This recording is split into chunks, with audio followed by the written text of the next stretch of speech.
So, last week we got the news. I spent, was it since like mid August? Not August, April, mid April. I'd been working on a script, kind of trying to get into like why Bungie isn't doing well with like communicating. And it's just like titled like Bungie versus comms and going over with stuff. It's like, oh well, like we're not getting any communications. There's like these options of like, okay, well, are they allowed to? Are they not allowed to? Do they even want to tell us, or do they not want to tell us? And I was getting through it, and then there was it started coming off as like too negative, and I kept having this moment of like, hey, maybe the next twid, maybe the next twid, maybe the next twid. We get to like May, like mid May, we get like the May 14th twid. Nothing going on there. I give him another week. This. So our final update. So, for 12 years, we have the honor and joy to produce Destiny Universe with you all. Through all the ups and downs, surprises and triumphs, building Destiny alongside our players has been a monumental privilege. While our love for Destiny has not changed, it has become clear that after the final shape, we have reached our time for our shared worlds and Destiny to live beyond Destiny 2. Our focus turns towards a new beginning for Bungie. We will begin work incubating our next games. To that end, June 9th, 2026, we will release the final live service content update for Destiny 2 to begin that new journey as a studio. This reads to me, the phrasing just feels really odd. I initially had hopes of like, oh, Destiny 3, which we now know isn't the case, but it was just the phrasing here. We have reached time for our shared worlds and Destiny to live beyond Destiny 2. And it's really just coming from here. Or even just this. If it just read, it became clear after Final Shape that we had reached time for Destiny to live beyond Destiny 2. The shared world just feels odd. But it goes through announcing Monument of Triumph, which I kept misreading as Moment of Triumph.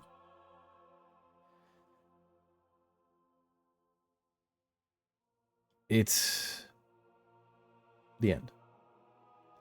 I will briefly point out, this is a different layout of the tower. We've got Shax's area over here, Banshee will be over here, the vault is over here, Eververse over on the left. The big open pit seems like it's going to be gone. So Hunters and Titans don't have to be sad about the one Warlock win for Guardian Games being there forever. But it's supposed to be a big celebration. Now, this was the part that I was a little frustrated with, because the big things I was frustrated with was like this felt like it wasn't, like it was like implying Destiny 3 might not be the case, might not be happening. This was my other problem with this. Rediscovering Soul. That sounds like it's like, oh, we're going back, we're getting everything back. We're going back to the director. If I go in the order of all Destiny expansions, all Destiny 2 expansions, Red War, we start in EDZ. Then we go to Titan, which is not here. Then we go to Nessus. Then we would go to Io, which is also not here. Then we would go to Tangled Shore. Sorry, no. Then we go to Mercury, which is not here. Mars, which isn't here properly. Then the Tangled Shore. Then Dreaming City. Then Moon, Europa, Throne World, Neptune, Paleheart, Kepler, Lawless Frontier. Rediscovering Soul feels like a bad way of putting this. But the big idea here for like the story at least is delivering small character beats to leave the story and characters in interesting places, touching on some themes across Destiny. We encourage reading, exploring to find all the Easter eggs, callbacks, reveals, and love for the lore hounds. So this will probably be stuff along the lines of like, hey, I don't know if we're going to catch Bale. And here's my thoughts there, or like if there is going to be a Destiny 3, I would prefer that we get like Shattered Cycle, and that in Shattered Cycle it's like the whole like bind the 9, bind 6 to Bale, but that happens in Destiny 2 still. I know it's not going to happen. But if Destiny 3 did happen, I want there to be no possible reason for the lightsaber to come back. Renegades was neat, but it rehashed too much stuff that we actually already did in Red War. This hidden Cabal enemy that has anti-light powers, that has a super weapon that's going to destroy us, and the 9 are helping them, and they're led by this mysterious leader and their advisor. It's retreading old ground, and one of the spots that like really set Renegades in my head of like, this is just redoing all our old stuff, is destroying Nightfall Station. You're on the Falcon driving around and you destroy 3 like cooling coils, and it's like it's the same thing as taking out the Almighty, where on the Almighty it was you get onto Cabal Interceptor and you shoot 3 turbines.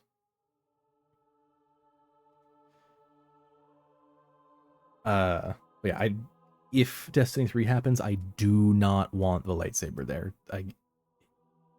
Stronghold Titans have spoiled that for me. I do not want that back ever. Now, this is just a big moment of like, hey, back to the director. Because if anyone has been to Kepler since Renegades came out, Kepler is not it's not in the portal, it's not in the director, it's in the timeline. You have to open the timeline to access the planet, or to access the destination. But they go over like, hey, we're moving back. Then there's the announcement of Pantheon 2, Callus from Leviathan, Argos, I believe, from Eater of Worlds, and Galron from Crown of Sorrows. I don't think we know what's going to be in there other than these 3 yet, but possibly others. But yeah, setting up just like their rotations, and even having stuff for like doing single boss runs, as we find out later on, like today, we are also going to have access to, I think it was Adventure, which is just like the explore mode we had in Rite of the Nine. But we're getting all the loot updates, ways for crafted gear to get updated, like just all this stuff. We're gonna go over that in a bit. Destinations, we're also gonna go over that. New sandbox stuff for abilities, because we got extra aspects in Final Shape, then again in Heresy. These are balancing out the remaining slots, giving hunters a new melee because they only have Smoke Bomb on Void, adding a couple new grenades, and then doing little changes to a bunch of stuff. I think we're getting that next week. Then a bunch of exotics getting changed. We're gonna go over that in a bit. Portal getting a ton of changes. That's also going to be in our like Return to the Director article in a second. Seasons are being retired. We're getting the Monument of Triumph is how we're going to get access to our like Halloween, Christmas, spring, and summer events. And Bright Engram like focusing, which we're going to get to, which we're going to get to as well. Just like all the cosmetics getting changed. There's tons of stuff going to be in the Aurora Pass. Exotic Transmog being free to use anything. Everything's getting bundled, and then SRL finally coming back. And that there's going to be a little bit more communication going forward like up to and a little bit past the update, and then it'll be going quiet. Once we have more news to share on Destiny, you'll be the first to know.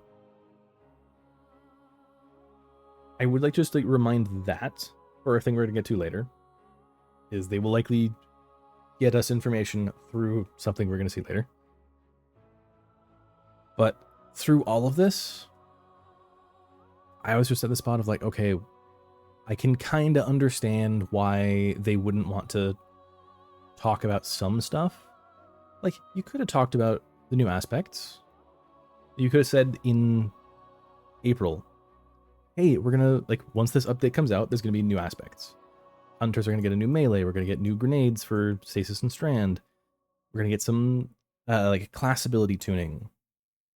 Like, getting, like, ability tunings going on. That could have been mentioned in April.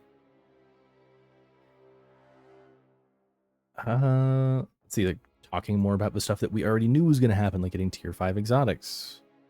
A lot of stuff getting, like, tweaked could have been mentioned, because there's certain things like Pantheon 2 as just like a, like, hey, this is going to happen. Oh, yeah, there's also the distortions, which we're going to get to in a bit.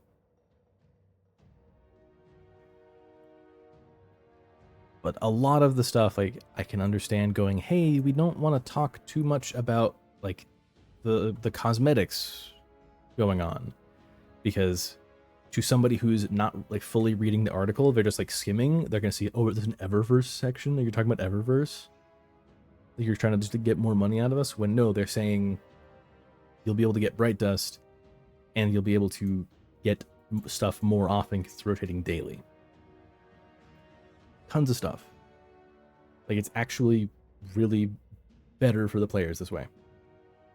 Instead of just demanding, it's like give us silver, give us money for silver, give. But one thing that came up after this article was finding out. So somebody on Twitter went, hey, DMG, I promise I'm not mad. How long did people know this was coming? How long did people know this was the last update? I understand commercial reasons for having to keep quiet. I would generally be curious how much would be, like, how early it was communicated internally. Did people, like, how long did people at Bungie know? And then Paul Tassi, talking to his sources, almost all of Bungie was unaware. I saw that and I just kept scrolling. So I was thinking, how do you not know? How do you not know that the game is ending? If you work at a pizza shop and you got one guy making, like, he's rolling out the dough, one guy putting the sauce on, one guy putting the cheese on, at some point when you're putting on the sauce, you're going to notice there's no more dough rolled out. Because I thought, very reasonably, oh, if we've got, like, as a reasonable company, if you are not going to release further updates, you're not going to work on those updates. No, they were working on it still. They were still working on Shattered Cycle and everything. And they didn't say anything. They didn't tell people. They weren't allowed to tell each other. Because some devs working on June content, so Monument of Triumph, did know, but were not allowed to tell anyone. And this gets into where it's such a mess, because this really pushes home stuff of, like, it's like, oh, Sony or Bungie executives are just, like, not, they are just brain dead. They are not paying attention to what people want. They're not paying attention to the Steam charts, as everyone likes. Then it gets to some people's reactions, because with Aztecross and his rant about I'm not playing Marathon, and somebody else having their little thing chiming in, Destiny fans might not want to hear it, but if you really want to see Bungie get a green light for Destiny 3, maybe you should support Marathon as opposed to dunking on it. Titanfall players, remember how they used to make Titanfall, and then they stopped making Titanfall for Apex, and then they have never made Titanfall 3. That's what we're looking at. Some people just going like, hey, Marathon fans might not want to hear it, but the best chance for Destiny 3 is for Marathon to still not be as good as Destiny. Because I am not saying Marathon is a bad game. Marathon is not as good as Destiny. It is a 30-year-old IP that was only available on Mac, that was brought back into a niche format. Like, not a lot of people like extraction shooters because extraction shooters are built on risk. People are risk averse. They don't like losing things. They don't like losing in general. That's why a lot of games will try to keep you around 50% win rate. Extraction shooters are built on this thrill of you might lose everything you brought in here. And the people that play on it are people that are like, kind of just gambling. Most people are risk averse. They don't want to risk all their stuff. That's why you see some of the stuff that Marathon's trying to do now is pulling back on that. He's going, oh, let's do things that are less extraction shootery. But no, you built the game as an extraction shooter. You built it for this, and now realizing that people don't want that and you're pulling back from it. Marathon may be a good game. It is not better than Destiny. And more people just want Destiny. A lot of the people that are not... So Destiny's player numbers dropped because of content drought. We played Renegades and then had nothing new to do for 2 months. Then we get the announcement, oh, it's delayed. So then a lot of people just stopped playing for 3 months. I played Renegades. I played my first round of Lawless Frontier, had a Stronghold Praxic Blade Titan do literally nothing, sandbagging the whole time. We failed to extract because of that. And I stopped playing the game for a while. I played so much RimWorld and burned myself out on it for a while.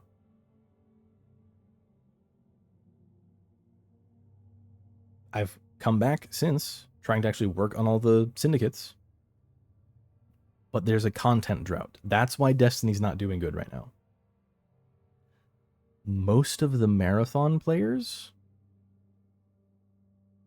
a fair amount of Marathon players, are just Destiny players waiting out the content drop, waiting out the content drought. People who are bored and have nothing to do in Destiny, so they're trying something new, waiting for something new to happen over here.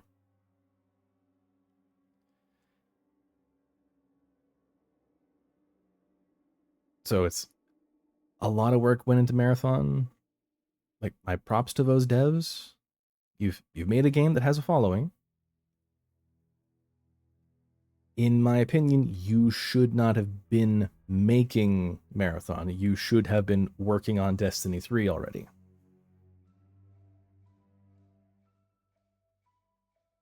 Anyways, to the dev insights from yesterday, where we get the information about the director, like actually finding out, hey, what's going to happen? What's more, give us more information. I would say, hey, the director is back. We're actually getting like stuff back to like the core of Destiny. Distortions, like adding some spice to select patrol modes. That's an important thing right there. Select patrol modes. The portal, breaking down barriers and overhauling the experience. So it's all of the like, oh boy, going into the portal, I need to put on these modifiers so I can get enough points to get a good score. Gambit ops. Getting Gambit into the system properly so it has tier gear. Heavy metal change, they've added another map and you get to pick which vehicle you want, the tank, the brig, or the behemoth. And then more details on SRL. So, the director, like we just saw, it's back. It's not desaturated. At the bottom, we've got our ops categories. I believe solo fire team, pinnacle, and arena ops are going to be in here. Pinnacle might be moved over to here. Because one note of it, if the dungeons get tiered gear, I see no reason to do dungeon layers. Which is why I'm like not sure where Pinnacle Ops is going to go, because if dungeon layers stay, then it might be over here. If they go, then they might be over here. So, destination and patrol updates. So, destinations have always been the foundation of the game. You go into these areas. It's actually kind of one of the things people resented a bit with Kepler and a little bit with the Pale Heart. When you go into these areas, you are alone. You can matchmake into one area of the Pale Heart and do overthrow with people.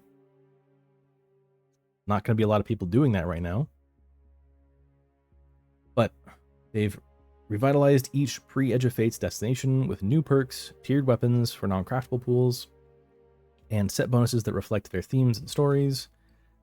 For destinations featuring crafted weapons, so that's our Pale Heart, Throne World, and Neptune. They'll be receiving additional perks per column to make them feel up to modern sandbox power standards, and introducing a new event, Distortions. So distortions are, it's further down here. Wow, they went really far. So every hour, a different destination will become distorted. So right here we have Cosmodrome, Moon.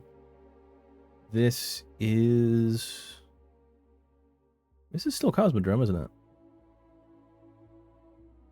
Yeah, that's Cosmodrome. Throne World. So it's this is the thing I'm not too keen on. They say some destinations get it.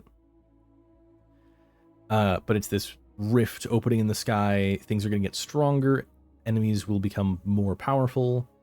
And you'll get better loot out of public events. It does feel like this is a pretty cool idea. And it lasts for an hour. So it's similar to, I don't even remember the name of it. The Civ? The Civ from Kepler?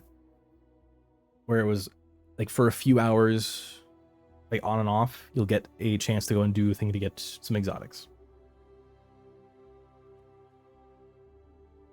Now we see it, yeah, so Europa, Throne World, Cosmodrome, Moon, Cosmodrome. Go way back up, we can see it's on Nessus as well. So we know at least these three and these two. I can definitely see, like, Lawless Frontier doesn't have a destination, so Lawless Frontier won't have, or probably shouldn't have, distortions. Neptune? I mean, it is a destination. You can go in there, run around, see people. Same thing with Dreaming City. We should get distortions there as well. But getting to these areas and their own specific origin traits. So Cosmodrome, we get Eyes Up. Weapon gains reload speed, range, and increased damage for combatants for a short time when combat begins. Final blows extend it. So getting into a fight, you're a little bit stronger. And then you need to keep getting kills over and over and over again to extend it. Sure, sounds good. This is on 7th Seraph CQC. So it's 7th Seraph shotgun. I was trying to spin it as if this was in-game. We got one origin trait, and we got Rasputin's Arsenal. There's interesting ideas here. Stuff like Slide Shot, Discord. There's lots of perks. Stuff, Heal Clip, Incandescent, can be interesting. Being able to just blast through enemies. This also is the first time we've seen Weapon Inspect menu spotting this down here. A frame that is inherently one champion type. We're going to see this more going through, like right here, for Blue Perfect from, this is on Nessus? Yes. Nessus, we have Fail Deadly. Dealing damage grants a stacking bonus to mag size, target acquisition, and range until your next final blow with this weapon. Yeah, just failsafe icon, high impact frame, unstop. Then we get Europa, winterized gear. After being out of combat for a moderate duration, this weapon gains stability, reload, handling. They decay over time after re-entering combat. It's got micro missile frame, so we got our first kinetic rocket pistol, but it's unstop. Because this is how they're going into, we're going to see it in the next one, the artifact changing and the, what was it? The artifact is getting changed and the anti-champion effects are going. I think a lot of neat stuff. Like this one's going to be very cool. Being able to go like, hey, I've got rocket sidearm that I farmed from just Europa. Just Europa gear. Having a reason to do that, because every time I've ever done Europa bounties and gotten one of these, I just deleted it. So these destinations, when they become distorted, huge rift is going to open in the sky, and enemies, as we see here, are going to get covered in this. Definitely not Siva. But they all become stronger, and public events and stuff are going to become more difficult. Overhauling the portal, it's getting a lot more. Yeah, this is, yeah, Fireteam, Pinnacle, Arena, Solo, they're all going to be in here. Looks like this is while Iron Banner is active. So you get your quick access to these. Let's say I want to do quick play. Hey, I want to do quick play on this difficulty, thing that we've lost access to since I think Ash and Iron. And then getting our Nightfall, and then the whole list. All these are coming back. So Heist Battleground Mars, The Disgraced, Lightblade, The Scarlet Keep, The Corrupted, Lake of Shadows, Operation Seraph's Shield, 0 Hour, and Arena Ops are getting Override, which I believe is Season of the Splicer. I'm disappointed. Like, I know during Season of the Deep, we hated on Salvage constantly, but that was just because of like the 2 bits of like water traversal that felt really slow. But Salvage could be in here. There's a lot of different options that could be in here. Heck, you might even be able to put Excision in here. Now, their difficulty and reward updates. Each difficulty level just starts at a specific thing. So it's, if you go into normal, you start at a C rank. Just flat out, you're at a C rank. You go into advanced, you start out at a B. Expert, you start out at A. Master, A+. Grandmaster, S. Ultimate, S+. Which means there's not as much reason to go into Ultimate anymore. It's mainly going to be do stuff in Grandmaster. And this is without any modifiers. Meaning, I could go into Advanced and start piling on modifiers to try to get a higher tier. I could go into Master and put on a couple modifiers to get to tier 5. It looks like it is going to help a lot. Because right here, Grandmaster, S. Literally no modifiers. All you have is limited revives. I think this is radar disabled and barrier unstopped. Now, I don't know what this modifier is. That's for some event. But it's changing a lot. Match-made versions of the activities will have fewer modifiers than what we kept getting. And rewards and rank will grant rewards and rank for the selected difficulty. Adding more stuff. So Crucible Ops. So normal Crucible, Comp, Trials, Iron Banner, Gambit, and SRL all getting their own loot. The crawls, so Onslaught, Contest of Elders, and the Coil. The whole mechanic of like where you start out at one difficulty and they slowly get stronger. That is coming back because I hadn't even properly realized that it was gone. I didn't realize that the difficulty curve, because we're going to see it in every single one of these, Reintroduce the difficulty curve.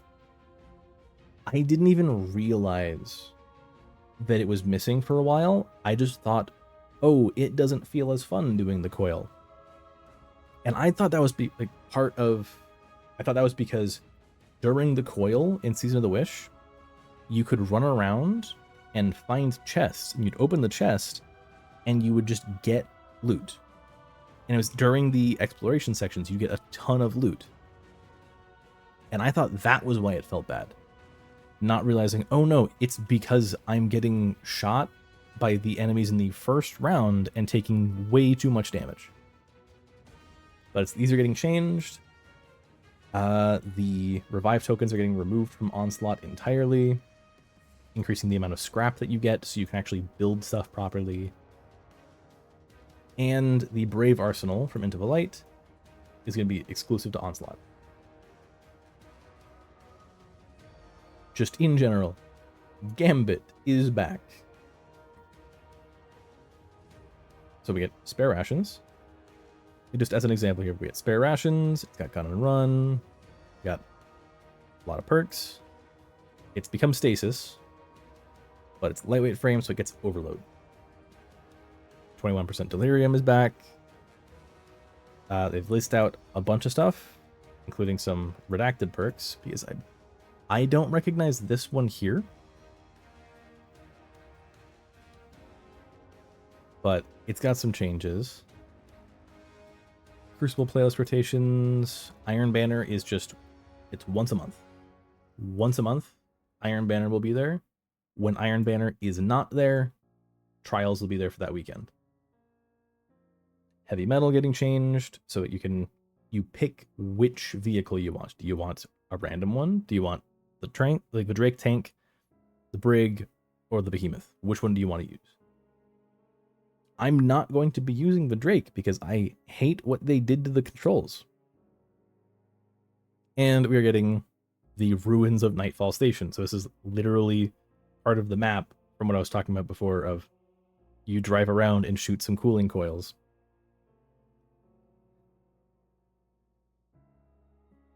And the return of SRL. Something people have been begging for so long. It's also bringing back horns.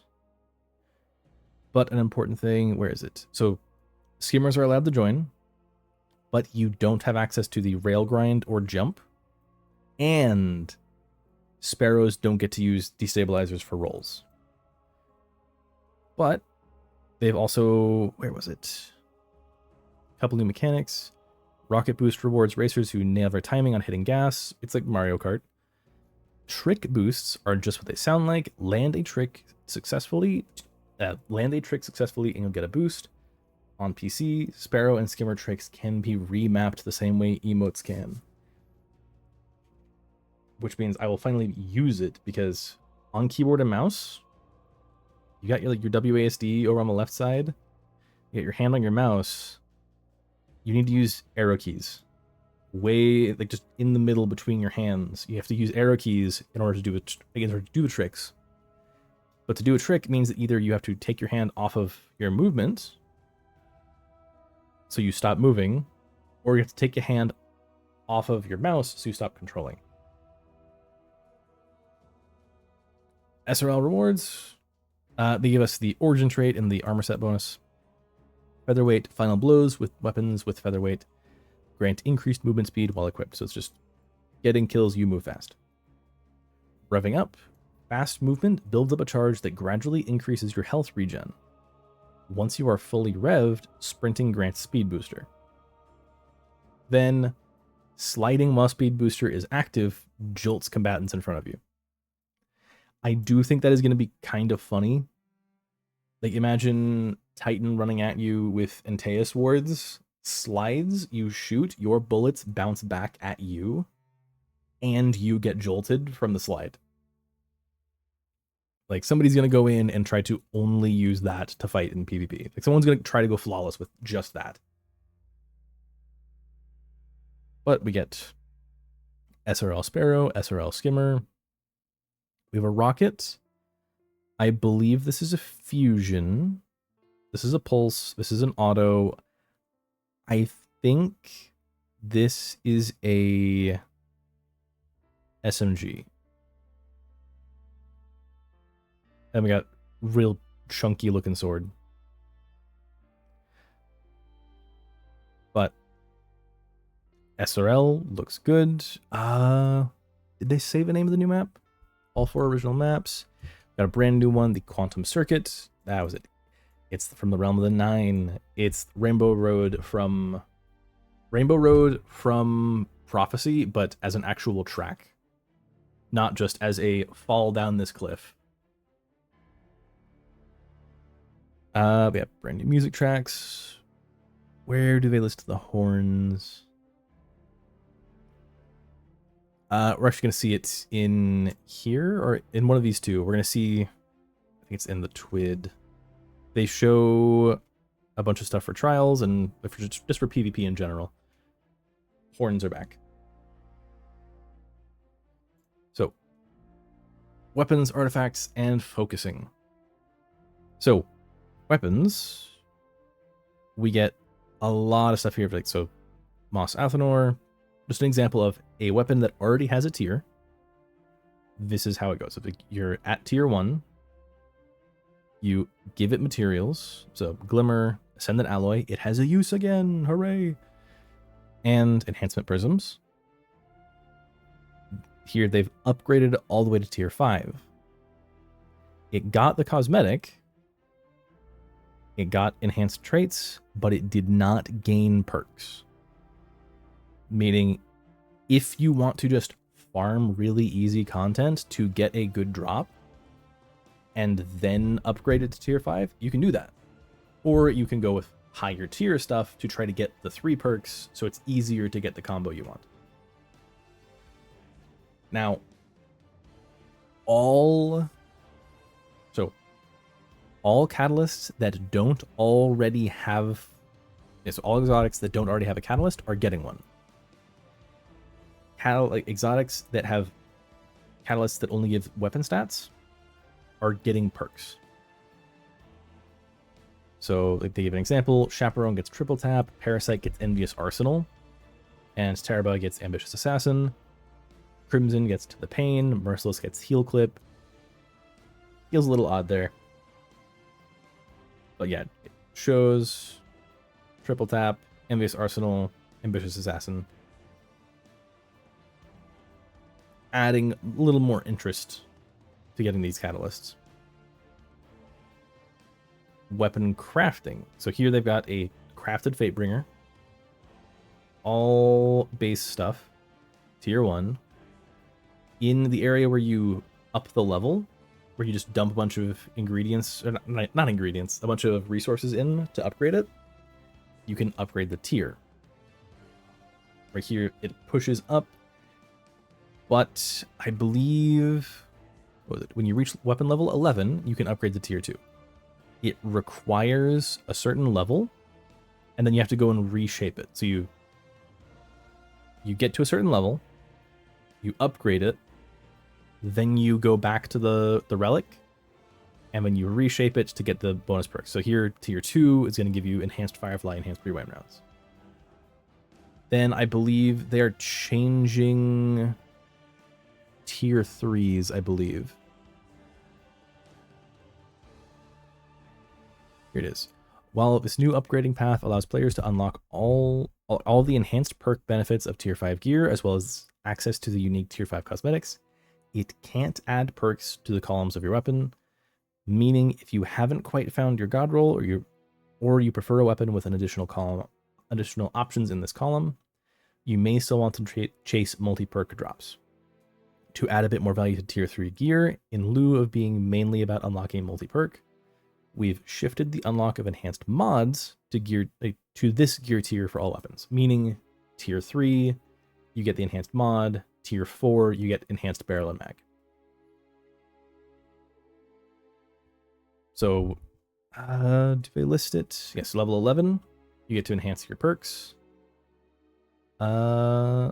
Level 25, you can enhance to gear tier 4. Level 30, you enhance to tier 5, which means you have to get to a much higher level to max it out. That's tier 4. Tier 3 is probably at level 17, like it was before. And then, yeah, going up that's going up 6 levels, and then 17. That's 8 levels. But either way, enhancing this is going to make things a lot more worthwhile. My hope is that we'll be able to enhance we'll be able to increase the tier of gear that is enhanced. So like during episode Echoes, I got a Martyr's Retribution. Can I enhance that? Like, can I bump that up to tier 5? But let's see. Ammo system changes, modified a bit so that if an enemy is above a pit, they will not drop a brick when defeated, even if it would fill the meter. Instead, you have to get a kill on an enemy that isn't over a pit. Baseline swing at making double special slightly less viable for ad clear. Outside, this change is generally offset by the damage buffs given to non-rocket pulse special ammo weapons, because as we're gonna, let me just get down here. Rocket pulse rifles. Oh, this is the ammo stuff. Hang on. We're gonna see. Like, generally, like, everything's getting some bit of love. Oh, is it in the... Was it in the TWID, or was it in here? No, it's right here. So, sandbox tuning, like, everything is getting some bit of, like, increased damage because we're in such a heavy, like, ability-focused thing. Guns aren't strong enough. Rocket pulses are, like, the only thing that gets reduced. Like, here, even swords, like, this is, like, decreasing heavy attack cost on Vortex. I think... Yeah, here, a lot of the damage here, if it's reducing, that's, like, mainly a PvP focus. But let's get back to rocket pulses. You were able to just have too much ammo on you when using Mint Retrograde and Sciaturna. In Crucible, specifically, reducing the gains that big effects have, so special ammo, like if you're running a sniper, you're one-shotting people, heavy ammo, and kills. Oh, and assists. I didn't even notice the assists there. All of these give less ammo progress. Glaive Melee gives less ammo progress. And we're going to see more stuff on Glaive Melee in a bit. But generally... Oh, here we are. Special ammo. Yep. So, linear fusions, changing how much ammo you get. Yeah, special and heavy precision linear fusions felt like they weren't getting enough ammo per brick, so we've increased the amount for each. Getting more. Buried Bloodline wasn't getting ammo that was supposed to. Choir of One getting nerfed a bit because it's kind of just too, like, it's too free. It's just gets so much ammo and is really good in double special. The rocket pulse changes, Crucible only is what we got to before, of reducing ammo gains. Adaptive bursts, because that's the 3-shot. And technically you could charge up and shoot and kill 3 guardians with 1 shot, reducing the amount you get. So, because this was potentially 15 down to potentially 9. And rapid fire machine guns that just eat through their ammo didn't feel as good, so they're getting a little bit better. And Bitter End getting called out specifically. Exotic weapons. Jade Rabbit getting a bunch here. So 50% boost to mag size. Removing Zen Moment, adding Shoot to Loot and Firefly. Fate of All Fools, increased max stacks to 15. Gain an extra extra stack from precision kills. Gaining a stack reloads you. Stacks are no longer completely removed when you reload, dealing direct body shot damage. So not getting a crit removes a stack. Scales Firefly damage off of the stacks. So that means getting a ton of stacks and then actually no, because to get to max stacks, you have to be getting precision kills. I think this is going to help a lot because they're saying like, hey, it's good in PvP. We're looking to make it a little better PvE. I can definitely see this. And in addition to stability, gives you a special reload where it will eat your stacks to make a single like micro missile rocket. Vex Mythoclast. Oh boy. Actually, and really quick. So Jade Rabbit is unstop. Vex Mythoclast. So now has more potent version of rewind rounds. Precision kills now trigger an ignition. After leaving the linear fusion mode, the mag is now fully loaded. The HUD buff and magazine display have been tweaked to show the exact amount of linear fusion shots remaining. This is purely visual, functionality remains the same. Catalyst, sustained damage can now activate the catalyst in addition to kills. I forget what the catalyst does natively, but this is just gonna be a lot stronger, and it's up to 400 RPM. Touch of Malice, just small improvements, so it feels a little bit better. The last word, getting small buffs for mouse and keyboard. Mida multi-tool, reducing kill requirement to get perks working.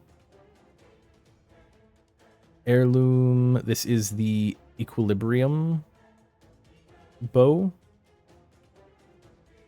I haven't used it, and I haven't even looked at any reviews of it. But it's just not living up to the expectations of being dungeon exotic. So they're giving it a bunch of buffs. Taraba dealing... What was it? Speeding up the perk charging by hitting scorched targets. And then... Was it? Yeah. Can generate a full meter if all the mag hits a scorched enemy. So you scorch a boss, and then you unload into it, or you scorch like just a major and unload into it. You completely fill the meter. And then kills give more progress. Anarchy might actually be used again. My goodness. Increased the arms trap lifetime, so it lasts 5 seconds longer. The trap does more damage to combatants. Doubled the detonation damage versus combatants. And swapped out moving target with impromptu ammunition, which is kills improve ammo generation, I think. Divinity returns. Increased damage of penance, reduced time to activate it by 1 second, which is kind of undoing a nerf they did. Winterbite, the single heavy glaive. One of the main reasons why I don't use Winterbite is because, let's say, like, you do melee and you try to shoot, it's a heavy weapon, and the projectile explodes, so you just die. It's like, hey, we're gonna turn that down so that you don't just die. Then the class exotic glaives that are no longer class based. The projectile charges it. So you had to build up a meter at first, and then I think they changed it to you have to get 6. It was like 6 hits. And then like when they changed it over to 6 hits, melees counted. So it was just, oh, I just hit an enemy a few times with my melee, and then I shoot down the turret or the lightning wave or the bubble. And it got really easy, and there was less incentive to actually shoot the glaive. Now there's incentive to shoot the glaive. Hierarchy of needs, getting buffed. The Seekers apply Scorch. And I think more tracking. Sunshot Graviton Lance getting a bit of a nerf. And it's more just their explosions doing less damage the farther away you are from it. Outbreak getting nerfed by a tiny amount from 4.5. So when you have maximum nanite stacks going from 4.5 to 4. So tiny nerf. Arbalest, since the champion stuff is getting built into everything, it's way easier to have anti-barrier. Like, hey, look, I have a linear fusion rifle. I have a linear fusion rifle that has anti-barrier on it. Why should I use Arbalest? Because this is a primary ammo one. I should never use Arbalest now. So Arbalest is getting buff the champions, or buff against the champions. I still think it's not going to be as useful. It entirely depends on how effective. Like, I think most of Arbalest's like usage is still going to be Ghosts of the Deep taking out the boss's shields. Wardcliff Coil, more ammo, auto loads better, like now works when stowed. And it wasn't giving bolt charge if you were way off the ground for some reason. They are almost fully reverting Lament. I feel like this means... Oh, is Galran a sword? Do you fight him with swords?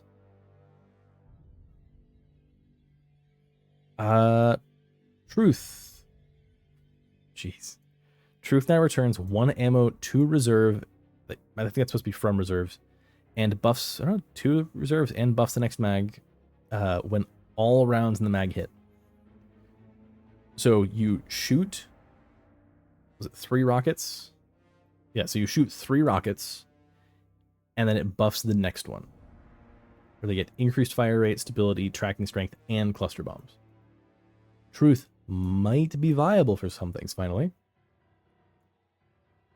Thunderlord. Thunderlord, reduced ammo refunded by the lightning strike from 7 to 5 at base. Then Whirling Ovation needs little bump for weapons that aren't rocket pulses, so the amount of anticipation gained per point of damage by a little over 11. Prometheus Lens giving more Scorch. Centrifuge, like, this is the Season of the Deep exotic. I hate Centrifuge because it just felt so bad to use, because it wants you to just keep running around and shooting and to never manually reload, but it reloads so slow, and they're more than doubling that reload rate. Slayer's Fang getting buffed. I've never used it outside of trying to unlock the catalysts. Xenophage, more reserve ammo.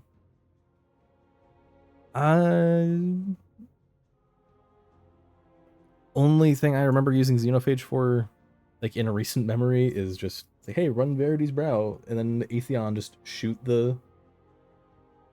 harpies, get stacks of death throws, and then just chuck nades. I haven't felt like I wanted to use Xenophage in a while. Maybe it's in a good spot now.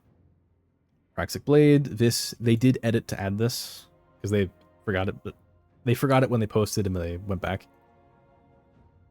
Praxic Blade. The point of these changes is to allow the Praxic Blade to still act as a primary weapon when paired with an actual primary weapon, but to reduce the surplus of special ammo so that it cannot be paired as easily with another special weapon. Slightly increase the time it takes to get ammo refunding when blocking. Strongholds will no longer allow for infinite blocking with special ammo swords. We've seen feedback that it felt bad to watch from your ghost as a teammate blocked for 3 minutes straight without reviving you or doing any damage to a given boss. Sometimes we need you to go on the attack. Reduced ammo refunded by light attacks. This is why I do not want the Praxic Blade to return in Destiny 3. I want it gone forever.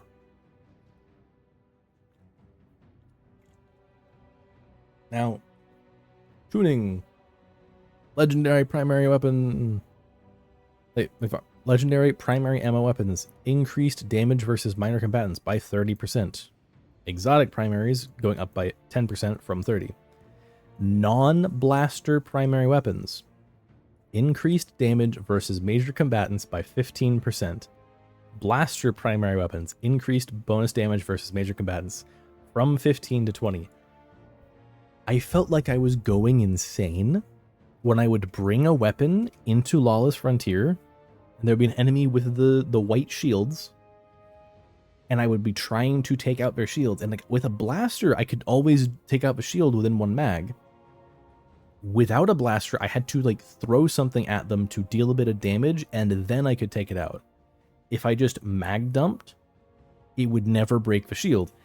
And I know why now, because blasters just intrinsically did more damage, because only majors would have that shield.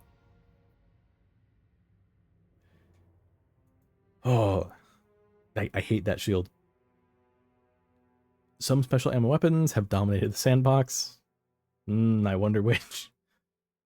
Others have felt left behind, or making a targeted buff of the left behind special ammo weapons to balance them out. Increased damage versus major combatants by 20, excluding snipers, rocket pulses, rocket sidearms, swords, and Choir of One. On top of the above changes, these specific primary ammo archetypes got some additional balance tuning. There's a lot of little tweaks, high impacts going from 360 to 400, including Vex Mythoclast and Suros Regime with dual receiver, but excludes Cerberus +1 and Sweet Business. It's just a lot of little changes that are a little more important for... A lot of these are for PvP. Bows increased damage versus combatants versus minors by 20, majors by 40. Then special ammo rocket sidearms, because they've fallen behind the pulse rifles. Rocket sidearms increased projectile explosion radius by 33%. Fusions, it's increasing damage scalar by rapid fire 7%, adaptive 10, precision 20, high impact 15. Shotguns increasing by 15%, improved the base stats of Fellwinter's Lie. Lightweight 15%, precision 20%. Slug shotguns, rapid fire 10, pinpoint 5, heavy burst 10, almost said 15, no, it's 10.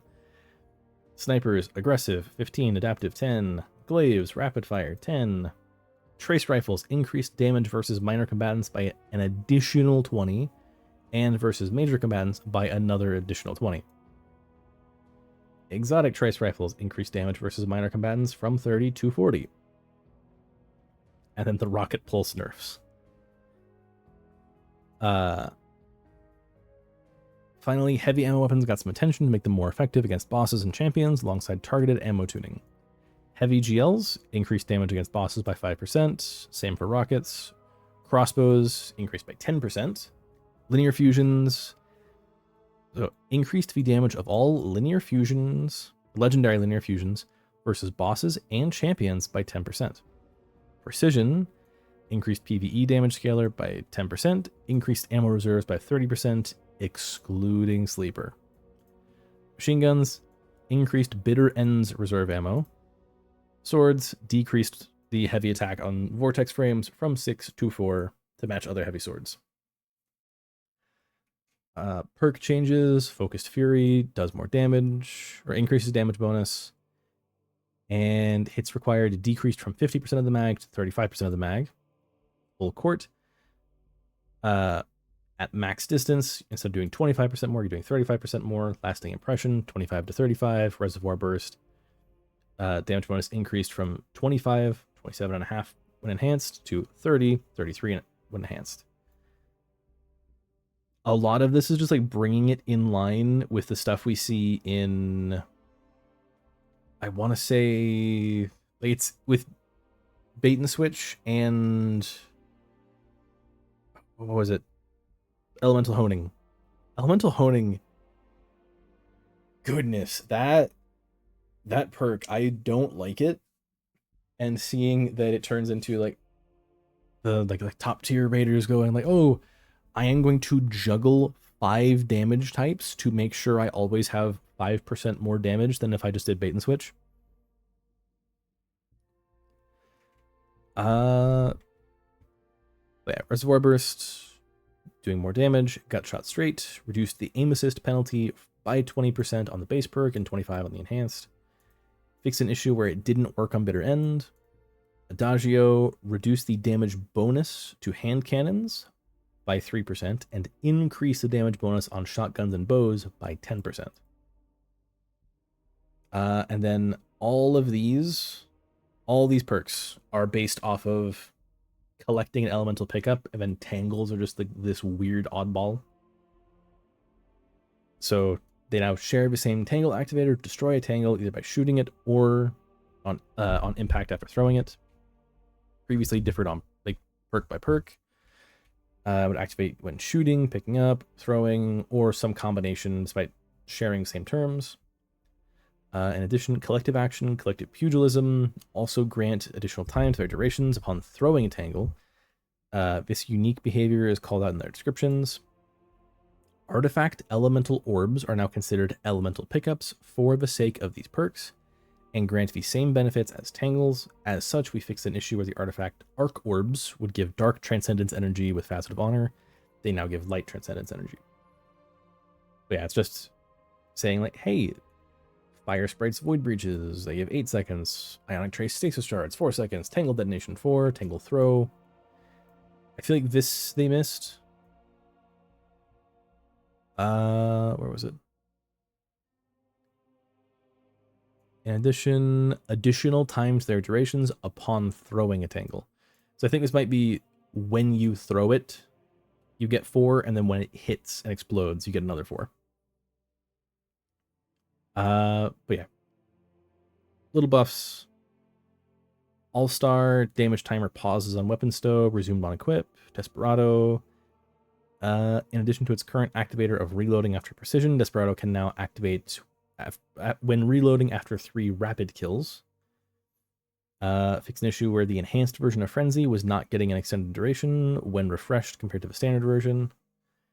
Fix an issue where Frenzy being inactive could prevent the Crucible Origin trait from activating. Jolting feedback. Reduced the shots to activate by 1 to 2 for scouts and hand cannons. Encore's HUD now displays timer. Envious Assassin fixed an issue where the perk was not working on some single shot weapons. Cascade Point. This is one that I've forgotten how Cascade Point works, so I'm a little dodgy on it. They removed the ready HUD buff.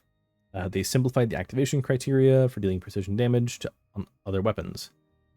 For auto, pulse, SMG, trace rifle, sidearm, LMG, you need 6 crits. Hand cannon or scout, you need 4. Bows, linears, glaives, shotguns, and snipers, you need 2. Attrition orbs activates on 4 hits on wave frame grenade launchers, down from 10. Why was it 10? In other news, wave frames might be back. Now activates on 3 hits on rockets, down from 6. Contending Cascade. Number of rapid final blows needed for max benefits has been reduced from 15 down to 12. For enhanced, it's 12 down to 10. Stat benefits are now maxed out when elemental explosions are granted instead of scaling with 20 rapid final blows. Full choke, reduced pellet spread even more. Shot package, reduced pellet spread by 2.5 when ADS. Origin traits have been tweaked. The Dreaming City one. New effect, 5% damage bonus damage while active. Increased bonus handling from 30 to 40. And increased bonus charge rate on swords from 20 to 35. Gun and Run, the Gambit Origin trait, reworked. Defeating targets builds stacks of Gun and Run for a short duration. Sprinting for a short time consumes a stack to partially reload its weapon's mag from reserves. On bows, this briefly improves draw speed. The Nanotech Tracer missiles from Neomuna reduced the amount of hits needed for Basso Assassinato, the shotgun, to activate Nanotech Tracer missiles by roughly 1. Now for the big thing. The artifact is fundamentally changing. So right here, this is where they teased, hey look, There's 20 loadout slots. And the artifact works properly with it. So they've completely changed it. By this, it looks like you're able to pick out, is it 9? Oh, I got 7 there. Oh, no, 8. What's this? So they've gotten rid of the anti-champion stuff, and now everything's in a weird spot now. Everything's in a weird spot. So we've got, where's like dielectric? Where is dielectric? There's dielectric. I'm not too certain on these. We've got 1 diamond, 2 diamond, 3 diamond. I'm not sure what's going on with these. I don't know what's up with this one at the bottom. But we've got all our origin traits, like not origin traits, all our artifact perks. Jeez, I'm getting scattered. All our origin, no, not origin traits. Artifact perks. They're all getting scrambled. They're all over the place. I believe our things that were on like the far end are now this top row. Is like this the 3 pips. Things that were like towards the middle are here, and then things that were on the left side are the 1s. But tier 1, fierce proximetrics, finishers, like finisher final blows grants grenade and melee energy. I think that's here.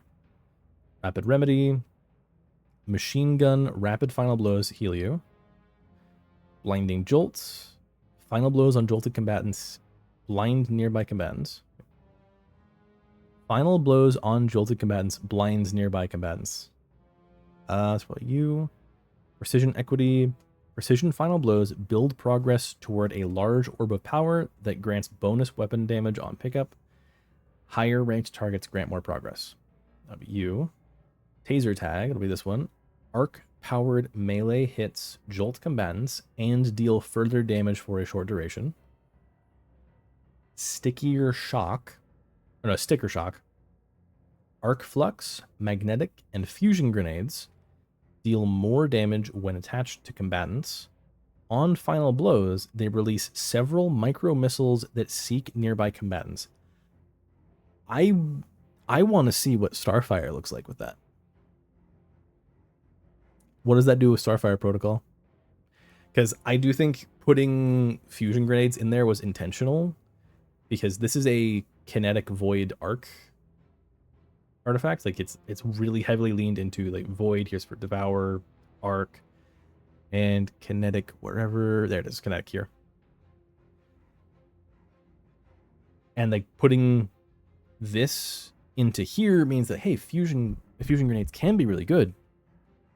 But if we put this into a solar based one, it would go insane and be like the meta. But here's what they have. But wait, there's more. We are getting old artifacts back. We're going to be able to swap the different ones. And it's, so the encrypted data disk that we have right here. Then there's the, I don't remember what it was called. We have the thing from Echoes, not Echoes, Edge of Fate. The Edge of Fate artifact right here. We have the Tome of Want, which is from Heresy. We have the Apothecary Satchel from Revenant. We have the Explorer's Guide. I don't remember the name of it. We have Cade's Journal from Echoes. Then we have the Queen's Foil Sensor from Season of the Wish. And the, it was like NPA, like depth gauge thing from Season of the Deep. Now, I am a little sad, because they did just mention how artifact elemental orbs are now considered elemental pickups for the sake of these perks. In here, they skipped Season of the Witch.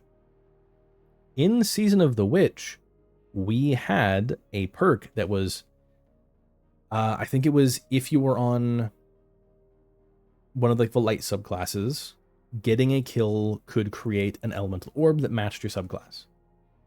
So if you're on solar, you get a solar orb. You're on void, you get a void orb. Arc, you get an arc orb, which would have worked perfectly with that.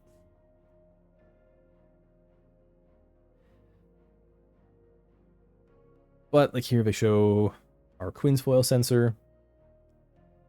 I don't know which things here are new. Because yeah, this one's leaning for Solar Stasis Strand. I believe Flint Striker was in here. I think it's this. Or it might be this. Where it's like rapid precision hits with solar weapons give you Radiant.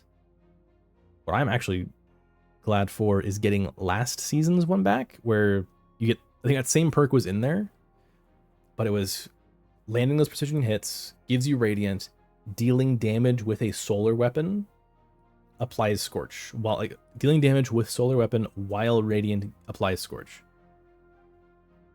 Here's where they're actually getting into the anti-champion stuff. So broadly, aggressive frames and high impact frames are unstoppables. Precision frames and adaptive frames are anti-barrier. Lightweight and rapid fire frames are anti-overload. Then the niche ones. Support autos are overload. Adaptive burst linears are barrier. Area denial GLs are overload. Double fire, micro missile, and wave frame GLs are unstop. The compressed wave like drum, which I believe is Hullabaloo from Guardian Games, and what was the name? It's Neomuna crafted stasis heavy wave frame. But that's also gonna be unstoppable. Heavy burst hand cannon is unstop. Spread shot hand cannon is overload. Aggressive burst for both SMG and pulse are both unstop. Heavy burst pulse is unstop. Legacy PR 55 frame. I don't remember what that's on. I want to say it's the 30th anniversary thing. That's anti-barrier. Rocket pulse, rocket sidearm, both unstop. Disruption sniper. I don't remember what that is. But it's anti-barrier. Caster vortex. So caster sword is barrier. Vortex sword like overload. Wave sword unstop. Dynamic. So just any heat weapon is overload. But I want to get up to here. So with the removal of those first two columns of the artifact, we need a new home for all our champion counter effects. Given the nature of this final release, we decided to roll access to these perks into intrinsic perks with every weapon in the game. Yes, every weapon, even exotics.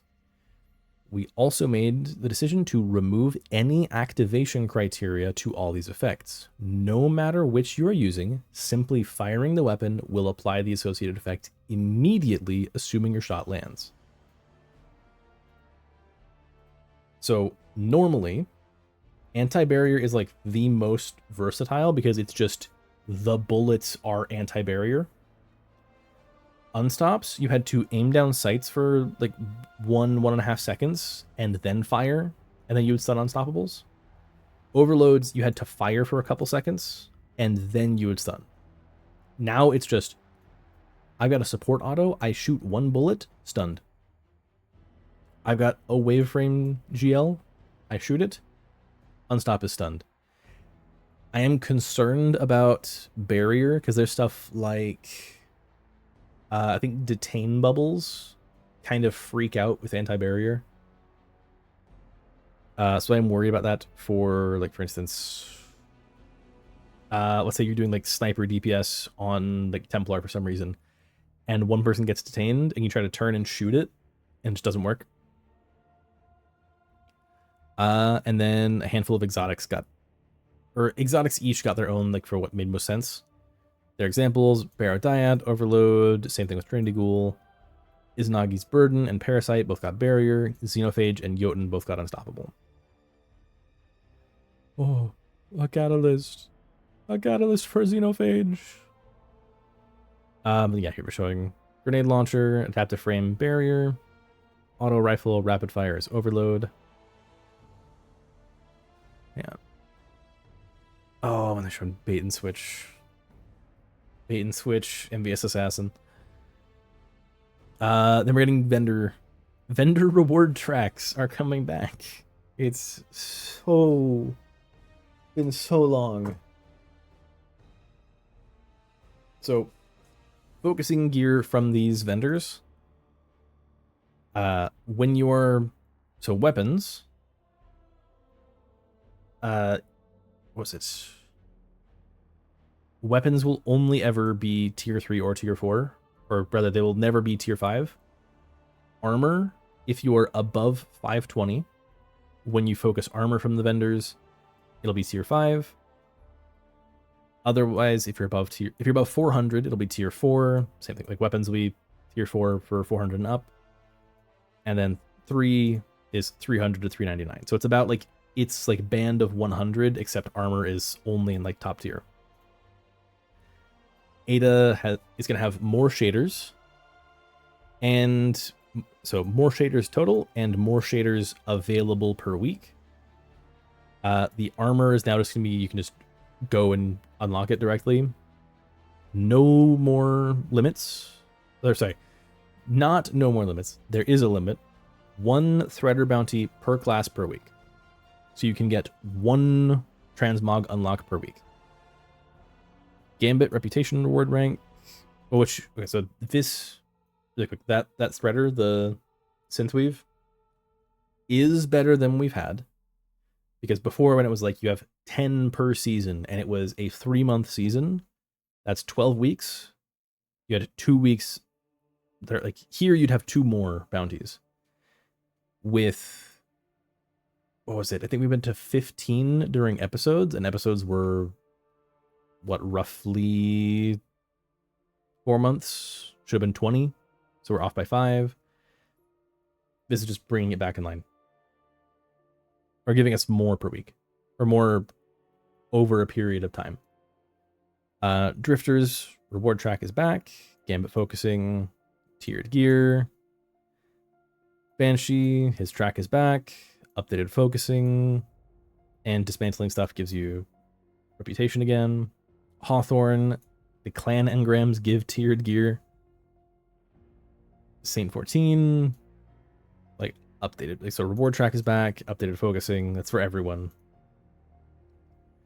Xur, reputation rank is back. Increased by purchasing from him. Inventory has been updated. New catalysts and tiered armor. And then Zavala. So if you have, where is it? Nightfall ciphers, they're going to turn into Vanguard ciphers, which you can then use to focus gear with them. It's like, hey, you can get your mint retrogrades, because that's for Pinnacle Ops gear. Destination vendors updated all gear to be distributed at tier 3. Which, actually, what we saw before, because this is the weapons article. Wait, no, sorry, this is the weapons article.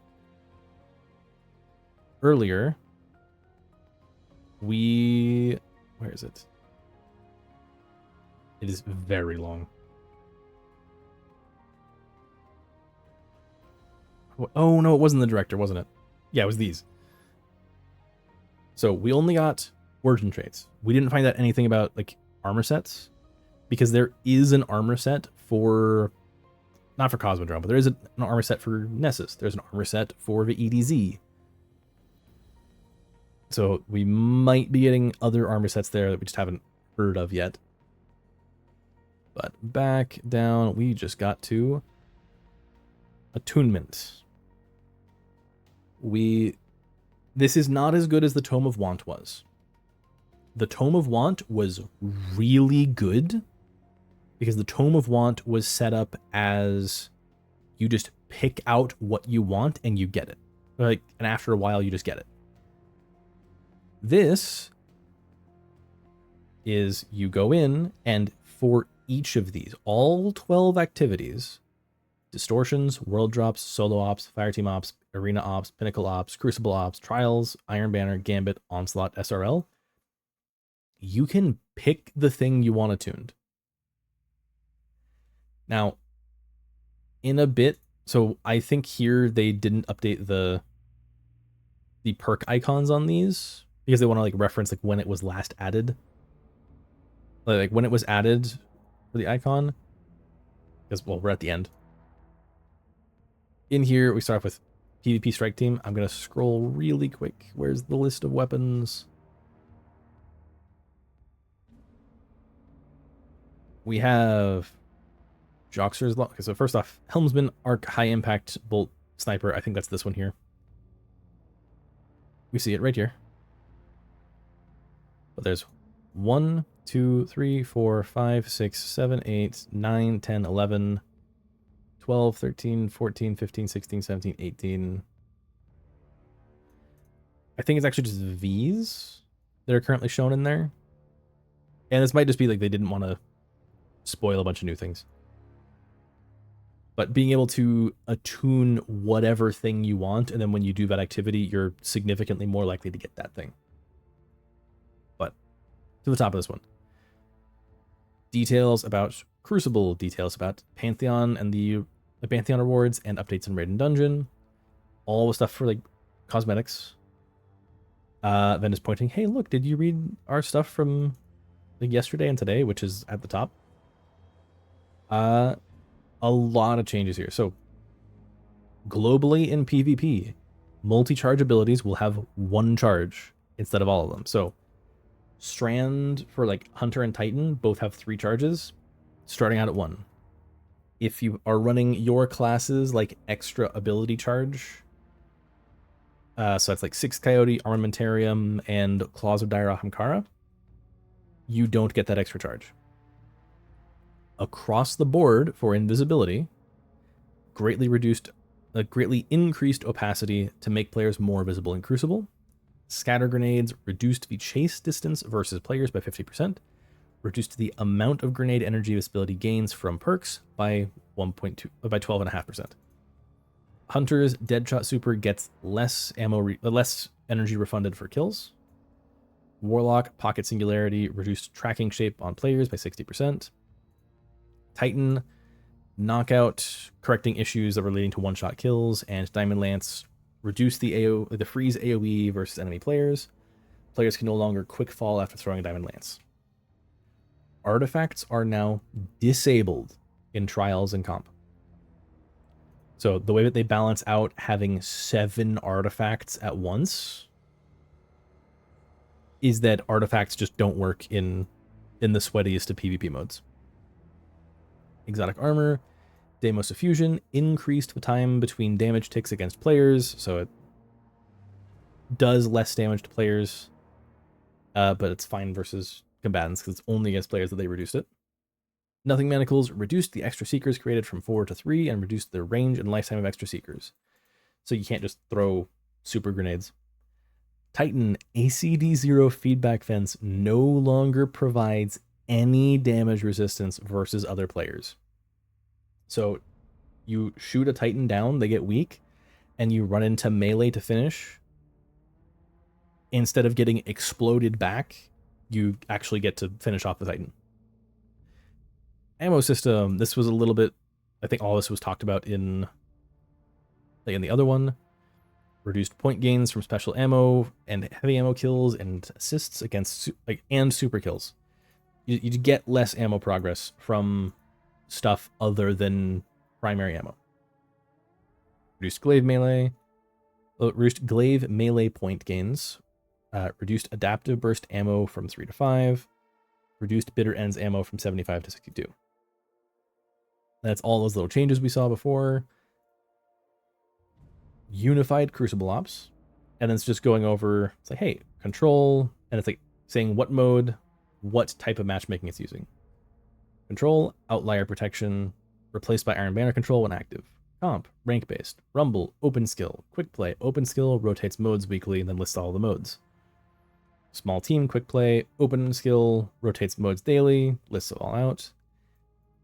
And then limited time modes, Iron Banner, so Trials, Iron Banner quick play, SRL, private matches. So this is all stuff is going to be in the let me get back to the picture of a director. So in here, this is all the stuff that's going to show up. It'll be control, comp, rumble, quick play, small team, quick play, limited time modes, and then SRL and private matches. Then they show off the new gear, which they actually teased right up here. You see the Warlock wearing it. And I think the Titan right here as well. But you see I'm wearing the new one, Scoot to Loot. Sliding collects nearby ammo and temporarily grants enhanced reload speed and handling to your weapons.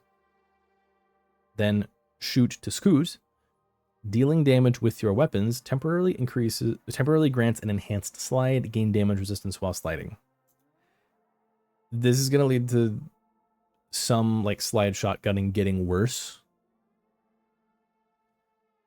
But we haven't list off all these weapons. So a new one, high impact sniper, and then all this stuff coming back of Joxer's Longsword, Better Devils, Unending Tempest, Randy's Throwing Knife, Autumn Wind, Out of Bounds, Sorrow's Verse, Survivor's Epitaph, The Keening, Frozen Orbit, Riptide, Mos Athenor 4, Mida Macro Tool, Pure Recollection, Returned Memory, Stars and Shadow, Quavintus 4, Retrofuturist, Anonymous Autumn, and Last Perdition.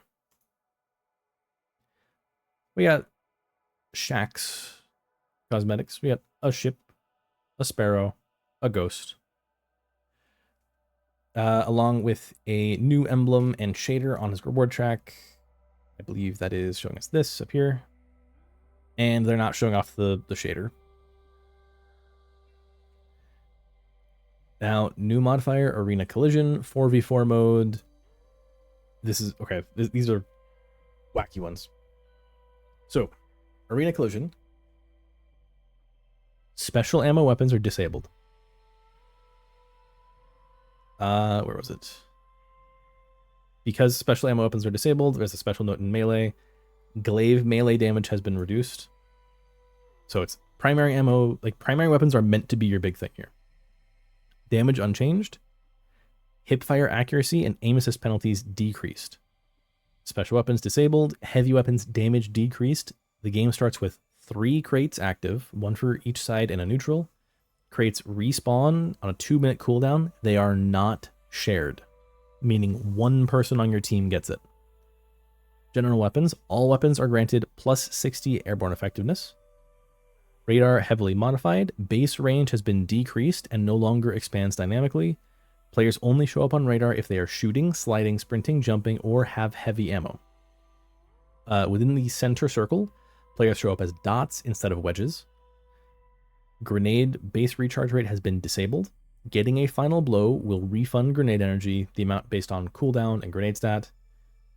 Melees, powered melees are disabled. Melee damage has been decreased with glaives even more. Class abilities. Class ability base recharge has been disabled. Getting a final blow will refund ability energy based off of the type, cooldown, class ability stat. Supers are disabled. 3 peeking disabled. 7-second respawn with revives. In private matches, Glass Cannon is wacky. Primary ammo weapons. Body shot damage significantly increased. Special ammo weapons. Damage is significantly increased. Special ammo meter progresses significantly faster. You can retain twice as much ammo after death. The game starts with special ammo crates, and they are shared. Heavy weapons. Damage is significantly increased. A single heavy ammo crate will spawn at a neutral location, on a 4-minute cooldown. The crate is shared. General weapons. Aim assist is slightly reduced. Radar, unchanged. Grenade cooldowns are doubled, but damage is greatly increased. Same with melee. Class abilities, doubled. Or cooldown is doubled. Supers, cooldown are halved, but damage taken from weapons, grenades, or melee is increased. So if you're doing a roaming super, you need to kill everyone before they kill you. Camera unchanged, respawns 5 seconds, no revives. Software is the opposite of hardware. So hardware was like all abilities are disabled. Software, primary weapons disabled. Special weapons disabled. Heavy weapons disabled. General weapons disabled. Radar unchanged. Grenade cooldown greatly decreased. Melee cooldown greatly decreased. Class ability cooldown greatly decreased. Super cooldown greatly decreased. Camera fixed in third person. Respawn 5 seconds, no revives. And adding a new rule set for private matches of Rift. Single round Rift allows gameplay continuously from start to finish with no resets after the spark is dunked.